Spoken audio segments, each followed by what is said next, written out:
Bismillahirrahmanirrahim. Dear student, how are you all? My name is Izzat Shah. I am serving as a computer teacher in Fauji Foundation School, Mardan. Today I am going to deliver my first lecture for class 4th.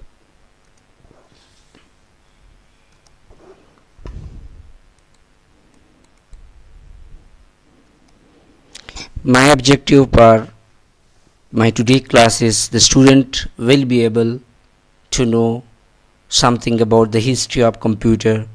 The student will be also able to tell about the abacus and Pascaline. The student will also be able to identify abacus and Pascaline. So I will start from unit 1, that is with the name history of computer. In old times the people did not have any machine to calculate, so what they will do for performing calculation, they use bones and stones to count things.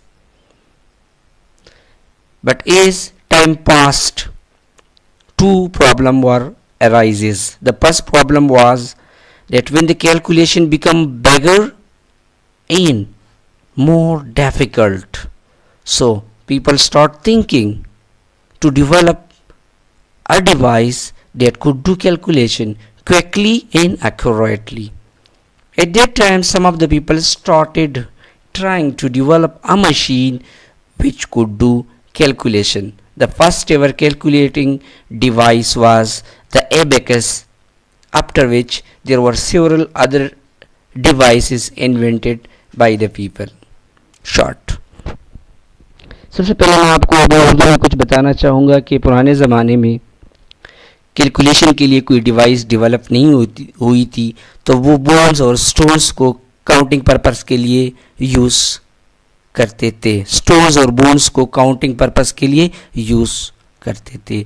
लेकिन जो ही वक्त गुजरता गया तो calculation जो थी वो बेगर और डिफ़िकल्ट होने लगी. तो फिर वो लोग फिर ऐसे डिवाइस बनाने के बारे में सोचने लगे जो कैलकुलेशन को आसानी के साथ वो उसके लिए कर सके. इसी तरीके से वक्त गुजरता गया और कुछ लोगों ने मतलब ऐसी मशीन बनाने के लिए ट्राई करना शुरू कर दिया जो कैलकुलेशन आसानी के साथ कर सके. और इस मकसद के लिए, कैलकुलेशन के मकसद को पूरा करने के लिए जो सबसे पहला डिवाइस बनाया गया था उसका नाम था एबेकस. अब एबेकस के बारे में कुछ जानने की कोशिश करते हैं कि abacus is the oldest calculating device. When it was invented 2000 years ago. What is it made of? It was made of a wooden frame in which there are rods in which contain beads. Abacus सबसे पुराना calculating device है जो आज से तकरीबन 2000 साल पहले बनाया गया था. और ये किस चीज़ से बना था? इसका जो फ्रेम था वो वुड से बना था और उसके ऊपर रॉड लगे थे और रॉड के ऊपर बीड्स लगे थे. मतलब इसका जो फ्रेम था वो वुड से बना था, उसके ऊपर रॉड्स थे और रॉड्स के ऊपर बीड्स थे. एबेकस के ऊपर एक क्रॉस बार था. There is also contain a crossbar which is fixed in a way that divide the beads into two section. इसके ऊपर एक क्रॉस बार लगा था और क्रॉस बार ने क्या किया था? क्रॉस बार ने इन बीड्स को दो हिस्सों में तकसीम किया था, upper portion and lower portion. The upper section of the abacus has 2 beads while the lower portion has 5 beads. These beads can be moved toward or away from the bar while doing calculation. यह आपको नज़र आ रहा है. मैंने इसके पहले भी आपको एबेकस के बारे में बता दिया कि इसका जो फ्रेम है ये सारा फ्रेम वुड से बना था. इसके दरमियान में एक क्रॉस बार था, यही वो क्रॉस बार है, आपको नज़र आ रहा होगा. यही वो क्रॉस बार थे और इस क्रॉस बार ने इन बीड्स को दो हिस्सों में तकसीम किया था. ये वाला अपर पोर्शन, ये वाला लोअर पोर्शन. अपर पोर्शन में आपको नज़र आ रहे कि अपर पोर्शन में 2 बीड्स हैं, लोअर पोर्शन में 5 बीड्स है. तो ये देख लें, ये क्रॉस बार है। इस क्रॉस बार ने बीड्स को 2 हिस्सों में तकसीम किया है। यहाँ से लेकर यहाँ तक ये हमारे पास अपर पोर्शन है और ये वाला हमारे पास लोअर पोर्शन है। The upper portion contain 2 beads and the lower portion contain 5 beads. Hope you may have understand. Now we will go on. The second device that was made for the purpose of the calculation was Pascaline. Pascaline was invented by a French mathematician Blaise Pascal in the year 1642.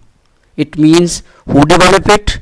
Blaise Pascal. When it was developed? In 1642. Why it is called Pascaline? Because it was developed by Pascaline. That is why it was given the name Pascaline. You can say in other words that it is called Pascaline because of its inventor. The machine had wheels and gears in it. दोनों का मतलब abacus और Pascaline में फ़र्क ये था कि उसमें कोडन फ्रेम था जिसके ऊपर रॉड्स और बीट्स लगे थे, जबकि पास्कलाइन में उसके मुकाबले में व्हील्स एंड गियर्स थे। दोबारा बताना चाहूँगा, पास्कलाइन को किसने डेवलप किया था? फ्रेंच मैथमेटिशियन ने। उसका नाम क्या था? Blaise Pascal. कब बनाया गया था? 1642 में। इसको पास्कलाइन क्यों कहा जाता है? क्योंकि जिस बंदे ने इसको डेवलप किया था उसका नाम पास्कलाइन था, इसी वजह से ये पास्कलाइन के नाम से मंसूब किया गया। This machine had wheels and gears. अब इसका मकसद क्या था? ये क्या क्या कर सकता था? It could do addition and subtraction. मतलब पास्कलाइन का काम क्या था? 2 फंक्शन थे। कौन से 2 function? Pascaline can be used to perform addition and subtraction. लेकिन किस तरह? By rotating the wheels present at it. Start में मैंने बता दिया कि पास्कलाइन पर क्या लगे थे, उसमें गियर्स थे और दूसरा क्या था? उसमें व्हील्स थे। अब ये कैलकुलेशन किस तरह, कौन कौन से कैलकुलेशन करते थे? Pascaline could perform 2 kind of calculation. The first was addition and the second one was subtraction. किस तरीके से कर सकता था? By rotating the wheels. That wheels were present on the Pascaline machine. It could also perform multiplication by repeated addition and division by repeated subtraction. ये multiplication कैसे करता था? By repeated addition. For example, 2 plus 2 plus 2 is equal to 6. अब ये किस तरह काम करता था? 3 and 2 is equal to 6. अब यही वाला फंक्शन मल्टीप्लिकेशन वाला काम ये कैसे करता था? By this repeated addition. And division कैसे करता था? By repeated subtraction. दोबारा से मैं बताना चाहूंगा, ये मल्टीप्लिकेशन कैसे करता था? By repeated addition. For example 3 is multiplied by 2 is equal to 6. अब ये मल्टीप्लिकेशन कैसे करता था? Adding 2 3 time, adding this 2 3 times is equal to 6. Now this is the picture or image of Pascaline machine. Hope आप लोगों को आज का लेक्चर समझ आ गया होगा। अगर आप लोगों को कोई भी कंफ्यूजन हो तो आप आसानी के साथ पूछ सकते हैं। Thank you.